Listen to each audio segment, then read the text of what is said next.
Thank you for joining us. It's been confirmed that our former CDS General Musa Christopher is now the defense minister, according to the Senate of the Federal Republic of Nigeria. You know, we just get done with the screening. You know, something very remarkable there was that, as usual, Senator Musa from Niger State wanted him to take a bow and go. Then Senator Madoiki from Kebbi South said no.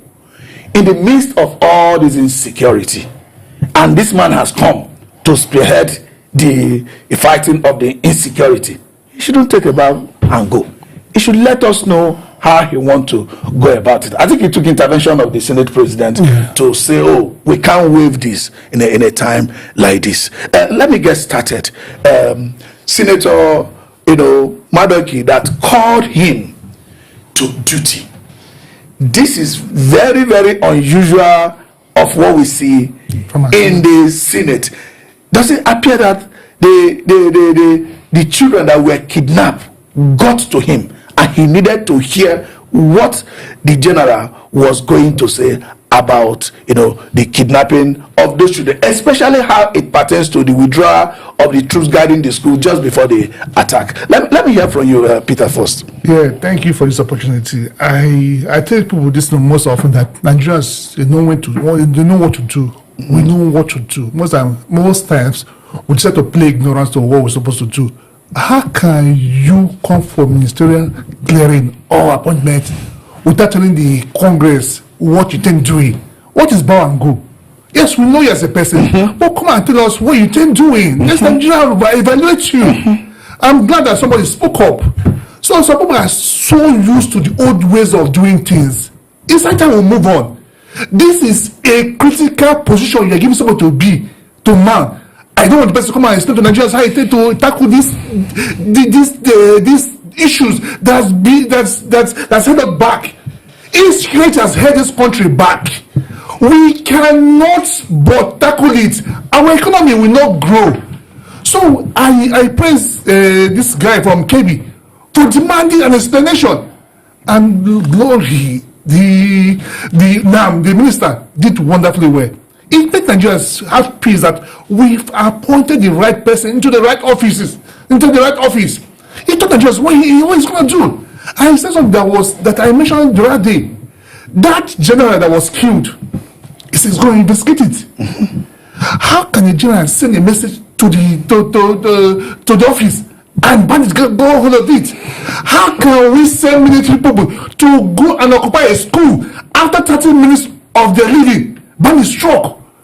Who authorized the leaving? Okay, but before I allow you to continue, let me allow you to have a word in this. He spoke on many things, running into 5 hours. Meritorious speaking. But do you think he has 39 years of service, of serving the military? He's still very eloquent, still strong, have good knowledge of the territory, knowledge of the logistic and environment.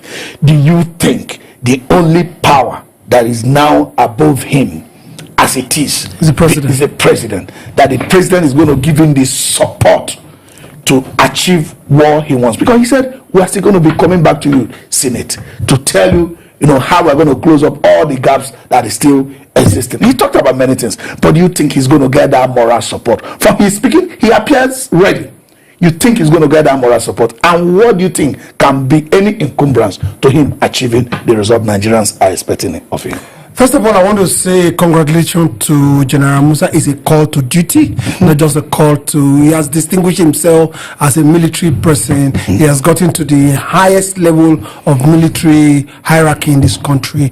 And before he left the chief of defense staff, we knew what he did. And it has also been reported that since he left, the insecurity level climaxed. Now, that's been said, Meidoki and Sani, very funnily, the two senators, one is from Nigeria, one is from Kebbi. These two states that have been affected by this insecurity. I'm just wondering how Senator Musa from Niger State, felt that he could just take a bow and go. Those are the people that do the eye service for the president. You see, he just wanted him to take about, because he has not been introduced into the hall. He suggested that he should take a bow and go. They should not ask him question. Medoki stood up. That's also to show the spirit of patriotism. Yes. Because you can see it in another way. People can begin to see that, oh, he wants him to be questioned. That I don't know if you understand. We want him to come to this table and tell us what he wants it to be done. And the man came up and spoke in a very, very fluent manner. Not missing word, not jumping from A to B to C to D. No, he took them point by point, talked about the past and talked about the future. Do you understand what I'm saying? Yeah. So if we listen to him, you could see that he put everything together in a one book that he delivered to the Senate. He was not missing words with them. All right, let's look at that video where he was talking about the KB girls, and how they are going to investigate the withdrawal of the forces from the school before the attack. We'll find out what happened, who are those involved, including that one for the children at Maga. It is unfortunate that the troops will be there and then will leave and shortly something happened. It is unacceptable. And I can assure you, sir, we're going to investigate, and all those found culpable will face the law accordingly. And we'll make sure that we monitor all the activities of the armed forces and the security agencies, make sure that they remain very, very professional. Any information that comes will be treated adequately, and make sure that the troops also take action as quickly as possible.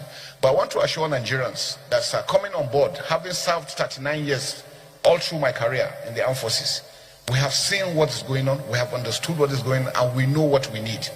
All I'm appealing, sir, is that with your approval, once we come on stream, we're going to come back to you, sir, to show you exactly what we need for us to do better, for us to achieve success.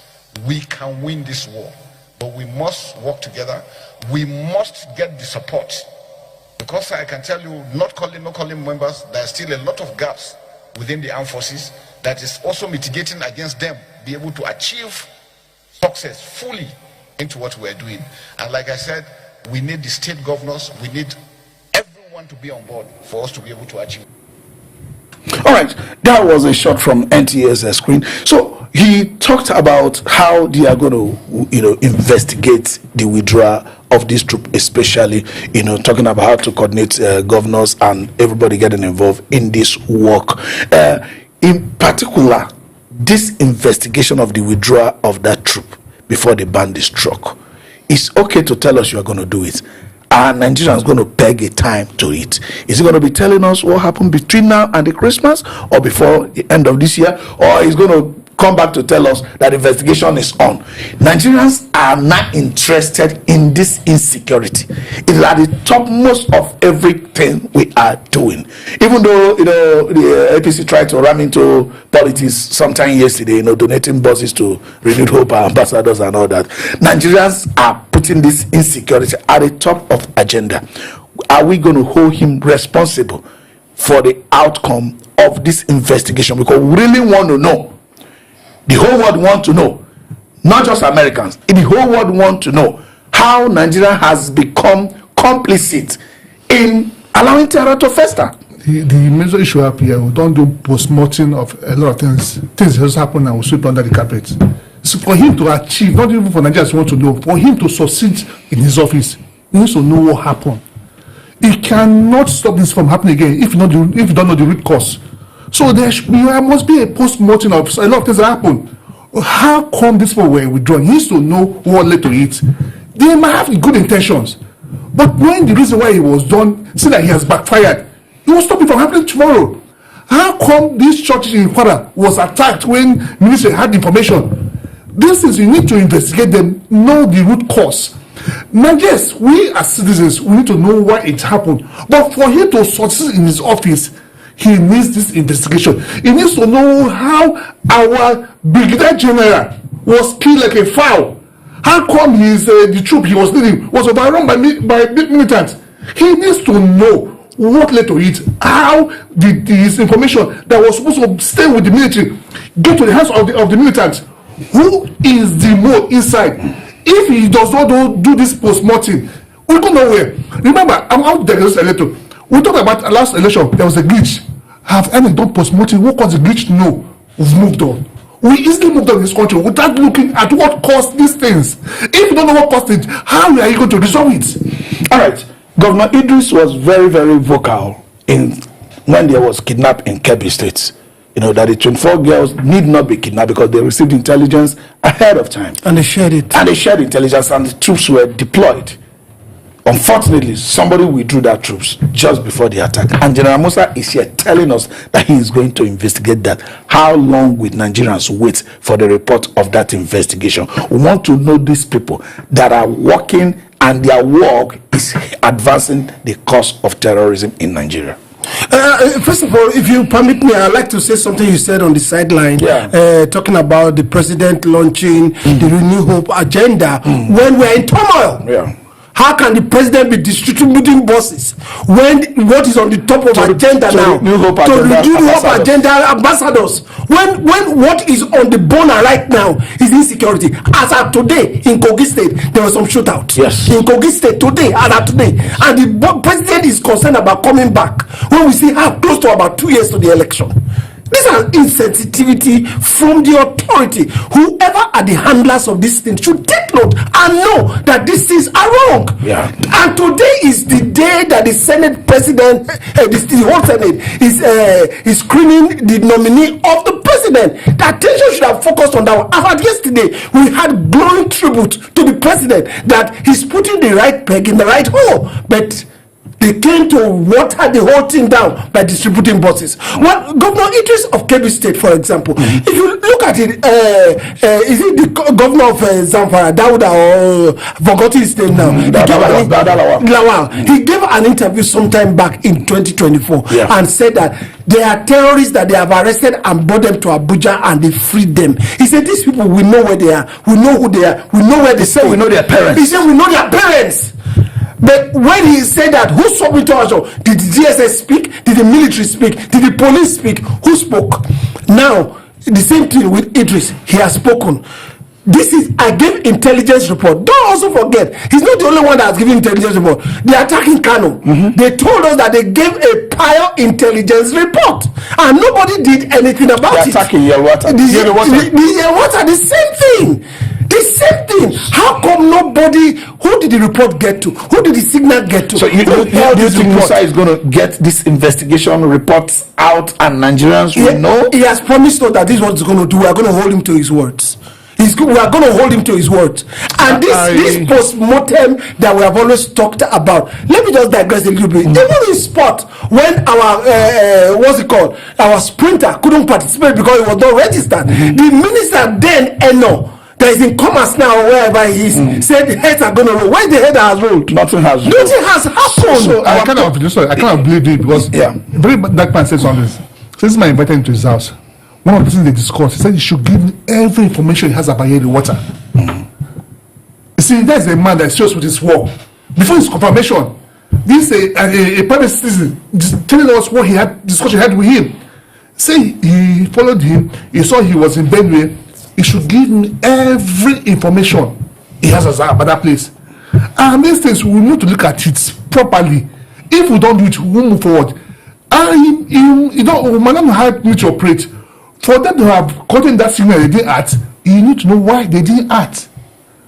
Okay, let's go back to this. Musa was talking about methods of operations, how we need to form a formidable partnership among the governors, even with the neighboring communities in other countries like Niger, because he said in like Niger, Chad and the rest, that these terrorists, they run into Niger. There's nothing you can do, and those people do not have the capacity to contain them. It's like a safe zone for them, and before you know it again, they come back. That terrorism knows no border. You know, we're telling them that terror is a global threat. It's not respecter of your sovereignty. So as it's, let's just see that video where he was talking about that. Why the Southwest seem to be doing very well, sir, is because all the governors agreed together.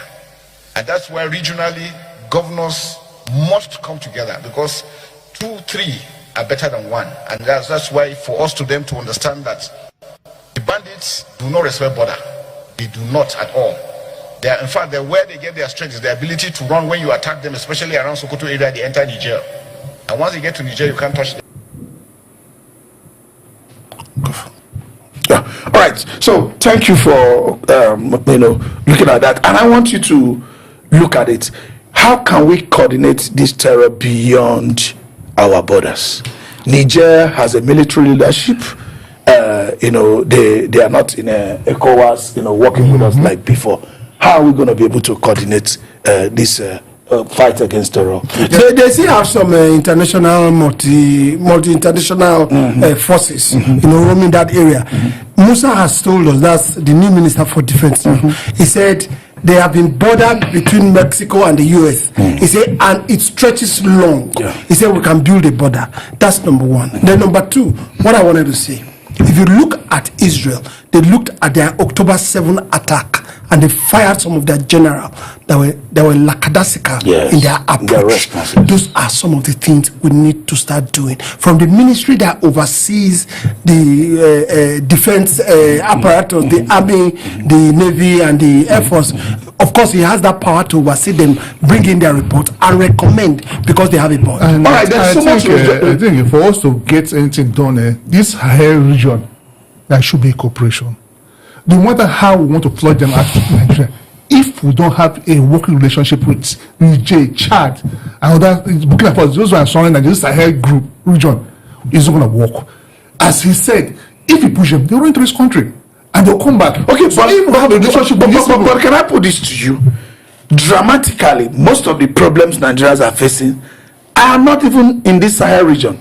The kidnap of people in Kwara State is not Sahel. The kidnap of people, in what is happening in Plateau. Plateau is not a border state. Where people were talking about the willpower to call terror, and deal with terror as terror. Do you think Musa is going to lead this team in a new force? He just resigned, and he just retired as a CDS. I mean, he used his mouth to say today he served the army 39 years. He couldn't have it more. He's seen this true. True and true. So, the rejoice that we had yesterday, square peg as a square hole, will it end in removal of Badu Abubakar, who do not have military knowledge, or getting actual result from a General Musa? From his 30 years of service, 39 years of service, he's seen it all. And again, the extent he can go depends on the power given to him by the president. He reports to someone, and he has said something. Remember, Benue State governor said that these guys are not Nigerians. For Musa to have said that these guys came into Kwara, they came into Sahel. He has said he knows they're not their movement. So I will reiterate this. He has to push our Nigerian government. Yes, Nigeria is no longer in ECOWAS, but then we're talking about our own Nigerian interests first. Let's leave ECOWAS. Let's go into military cooperation with these people. If they work together, these people, they will be bought in. That will be the escape route. That's what Musa is saying. All right, let me come to you on this. Do you think the presidency is now more sincere with international communities are looking at Nigeria now as a breeding ground for terror? Do you think the presidency is now sincere with their interest to fight this terror, different from what we've been saying before? Their sincerity has to be shown in working. Now, first is the administrator they put now. That's the new Minister for Defense. Secondly, as of today, the House of Representatives have called on the president to show those that are supporting terror.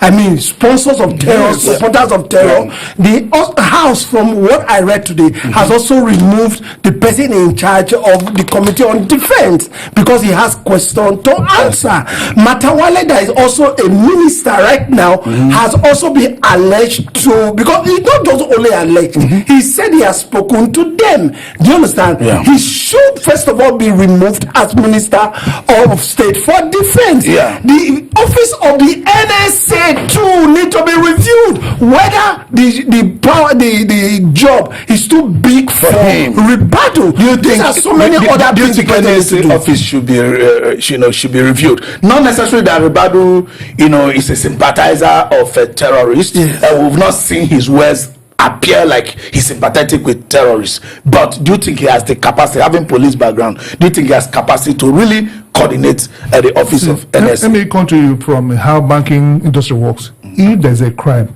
the whole line of service, both the teller, the supervisor, the account officer, everybody's gone. See, when this president changed the service chiefs, I expect them to touch NSA. It was part of the entire security block that they were in charge when this terror were headway. So it should be a change. All right, I think we'll continue with that when we'll come back. Nigerians are asking for more review, NSA, Matawale, or anybody in line or in the chain of fighting terrorism in Nigeria. Nigerians can't live with terrorism. We don't want the global community to see us as a breeding ground for terrorism. Like I said earlier, terrorism is a global threat. It requires a global response. We'll be right back.